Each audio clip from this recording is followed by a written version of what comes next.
Hey, Ellen, are you really not coming to the hospital again? You haven't come to the hospital even once since our father felt ill. Yeah, not sure I can make it today. Sorry. I have plans and won't be back until evening. When are you going to have time, for God's sake? You married Dad and he soon became ill. You're his wife. Don't you even care? His other kids are there, right? What's the problem? I really don't see a problem here. He's way happier having his kids than little old me. But that doesn't mean you can just ignore this and stay away. At least visit once. Seems the respectful thing to do. My younger brother are saying the same things. Have a little sympathy for Pete's sake. Yeah, well, I may not have time, but let me think about it. I'll pop in if I can spare the time. Until then, take care of things over there, would you? I'd appreciate it. Are you kidding me? Spare time? All you're doing is going out drinking with your friends. You have all the time in the world, in my opinion. Huh? Why do you know that? Oh, I get it. You saw me somewhere, right? I saw you on social media. Looks like you're having one hell of a good time. Just the other night, you went to some expensive club downtown with those male hookers. You spent thousands of dollars. You even held an extravagant party at your place. Oh, please, stop it. Are you checking on me because you suddenly fell in love with me? How embarrassing. Actually, it's kind of creepy to tell you the truth. I wasn't checking. It just happened to be in my usual feed. After all, you married my dad. Forget about that. That's nothing. I want you to stop using all of my father's money for your own enjoyment. Can you understand the dire situation that my father is in? If my father hears what you've been doing, it'll break his heart. What is to you, anyways? He's my husband, not yours. I'll do as I like. What's so wrong about a wife using her husband's money? All I'm saying is for you to think of the circumstances. Your husband is in the hospital. That alone should alarm you. What's more, my father didn't give you permission to use his money. Even if you're married, you spend way over what's normal. What the hell are you talking about? Don't you even know what your father's total assets are? A few $1,000 is just a drop in the bucket. At any rate, there's a limit to how much you can spend. Money doesn't grow on trees. You do know that my father's money isn't yours. You didn't earn it. I think if we're legally married, the money belongs to us both. So I really don't see a problem here. As a matter of fact, Irene, who gives you the right to act as your father's abbreviator anyways? What are you trying to say? That it doesn't concern me? Yeah, I guess. You're a grown woman. You have your own family. To me, you just come off as a busybody, always nosing around where you have no business nosing around. He's my father. I have the right to be a little inquisitive of my father's well-being. Yeah, well, whatever. Sorry to hurt your feelings. So that's settled. Can I go now? I got a friend waiting on me. Who's more important to you, this so-called friend or my father? You're starting to sound like some character in a daytime soap opera. I'm serious. I'm not joking around. Yeah, but you do make me laugh sometimes. I gotta go. Look after my hubby for me, would ya? Please, Irene, would you stop calling me? The buzzing is driving me nuts. What is it? Is there something you want? What do you think I want, Ellen? I wish you would just answer your phone. We need to talk. I said I'm busy. I don't have time to answer the phone. You're always pestering me. What's with the non-stop phone calls? Want to hear my sweet and soothing voice? So, what is it? What do you want? My father's condition has suddenly worsened. You have to get to the hospital right this moment before it's too late. His condition has gotten worse? Seriously? Does that mean he doesn't have long? You think maybe he'll never wake up? You make it sound like he's already passed away. His condition has worsened, but he's alive. Sorry about that. It's just that you phoned me, so I imagined the worst. Just a natural reaction, that's all. Don't get all high-strung. I don't care if it's just a natural reaction. How could you say something like that, for crying out loud? Alright already, I'm sorry. So what? He's gonna be okay, is that what you're saying? I just talked to the doctor, and he said some crime diagnosis, but if he can just get through this right now, and his fever goes down, then maybe, just maybe. Oh, right, I figured as much. Finally, huh? It was way longer than I expected. Longer than? What are you talking about? Your dad was already physically pretty weak when we married, right? So, I figured I would get his inheritance right away without having it all dragged out. But he seems to be hanging on even now.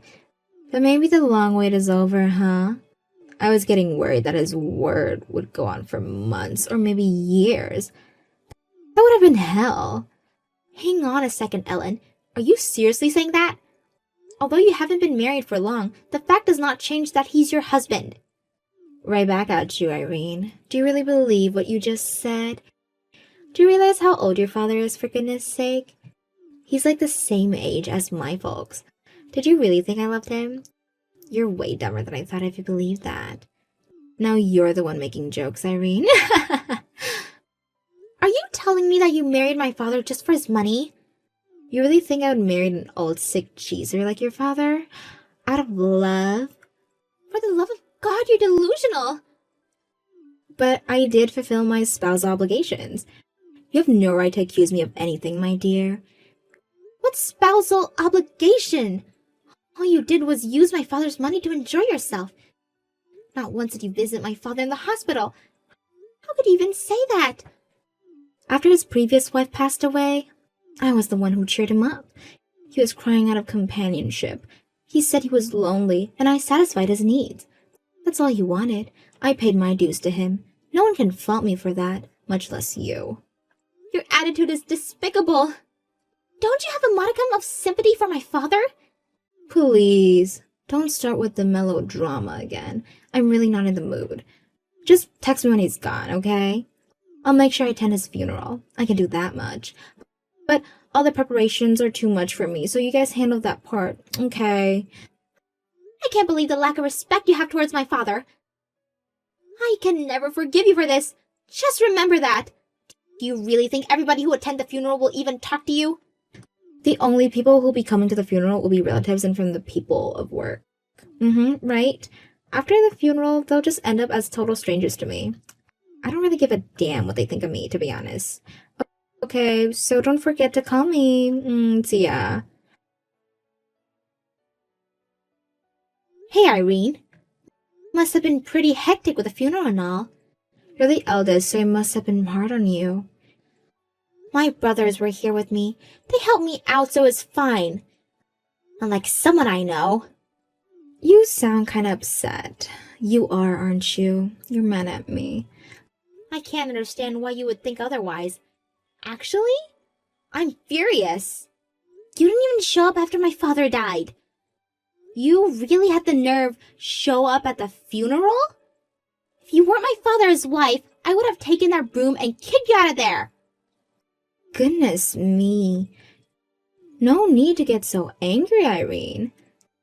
You continue to be angry like that, you'll never know happiness. Light up.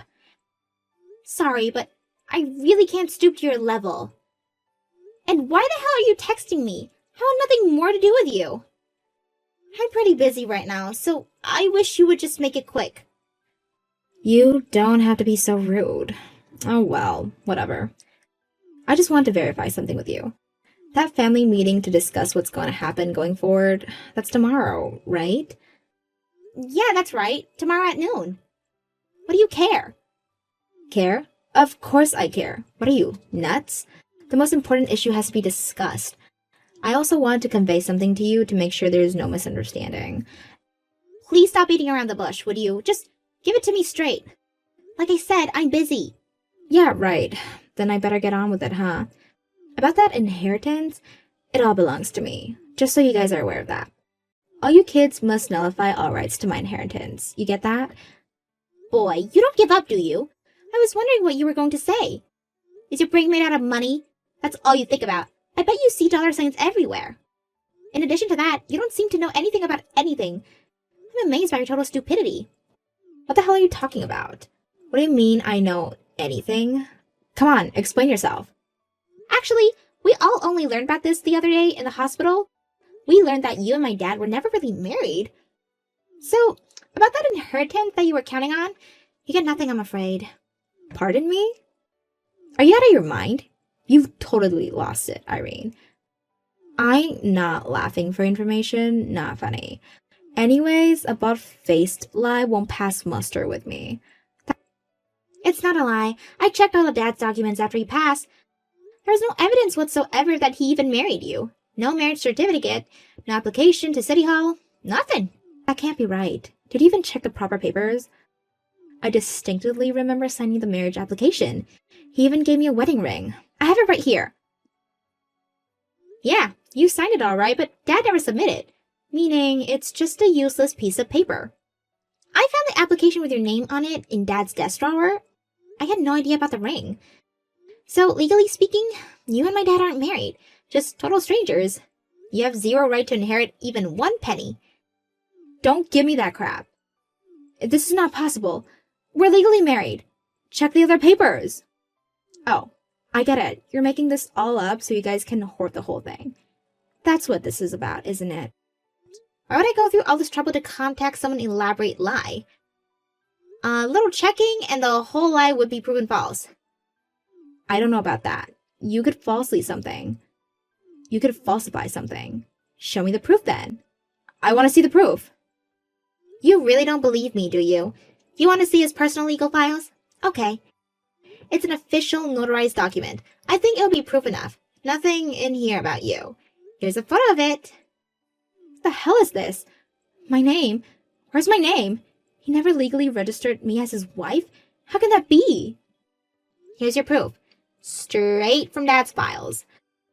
None of us knew anything about this. We all thought you guys were legally married. That's why we treated you with respect. We figured you were our legal stepmom, but you failed to return that respect. This is not happening. How could this be? Why didn't that idiot submit the marriage application? Did you just forget or what? Actually, we just read his will. It said he was well aware that you did not love him. Pardon me? He knew? He knew I didn't love him? All this time? He was only pretending? Yeah, it looks that way. That's why he wasn't very concerned that you did not visit him in the hospital. Is that why he didn't submit the application? He knew I didn't love him, and to go back at me? Didn't legally make me his wife? Was this some kind of sick revenge? Is this his idea of payback? No, I don't think it was out of vengeance. Dad was grateful for your companionship. Like you said, he was lonely after Mom died. He was thankful for the times he spent with you. Then why did he leave me high and dry? He could have at least left me something. If he was so grateful, this is what I get in return? I feel like I've been defrauded. Actually, Dad did it because he cared for you. For your future. I'm supposed to be grateful for this? This is more like a mean-spirited joke. Dad knew he didn't have long to live. That's why he didn't submit the application. He didn't want you to be a lonely widow. He probably believed you wouldn't be able to live alone without him. He did you a favor even after death. Don't start on another sob fest. If you feel so sorry for me, give me half of the inheritance. At least do that, and then I'll be out of your hair. My father gave you his credit card when he got married. Isn't that right? You made considerable use of that card. Considering how much you spent, I think it's more than enough compensation. But that was a pittance. I was supposed to get the whole inheritance. This is not right. That spending spree with his card and the inheritance? These are two completely different issues.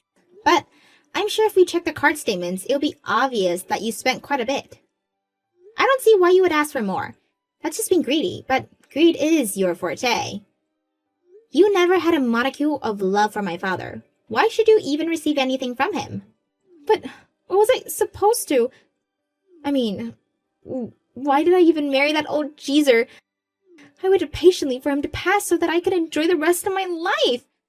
Well, it was only a year, but you had fun while it lasted, right? You were able to buy anything you wanted. You ate at the best restaurants. What more can you ask for? I suggest you live with that memory. The memory? Are you kidding me? I don't want memories. I want money. Memories are for chumps. Pay me if you want to get rid of me. I have that right, don't I? My father has passed away. That makes us complete strangers. No, wait. We've always been strangers, come to think of it. You were never our stepmom. But your dad loved me and cared about me, all right? Doesn't that count for anything? So, on behalf of your father's feelings, you should pay me. That makes no difference now that he's gone. To me, you're like some kind of pest. Well, the pest has been neutralized. That's an invaluable outcome of this whole story. After that conversation, I blocked her from my Line app. I have to confess that I didn't want to hear her voice again. But she didn't give up that easily. It turns out because a few days later, she came barging into our home demanding that we share the inheritance. But with the help of my brothers and the threat of calling the police, we were finally able to chase her off. We warned her that we wouldn't hesitate to call the police if this persisted, and that little warning seems to have taken care of the problem. I later heard from a friend who knows her that she's in deep in debt. Apparently, after the high life she enjoyed with my father's money never really subsided, and she continued to live that extravagant lifestyle which eventually left her unable to make ends meet. She tried selling off all the jewelry and brand goods she bought with Dad's money, but it wasn't enough to cover her enormous debt. She married my dad for money, and after he passed, rather than turning her life around, her obsession with money continued undebated. Money seems to be her sole obsession. Maybe it was a fitting demise.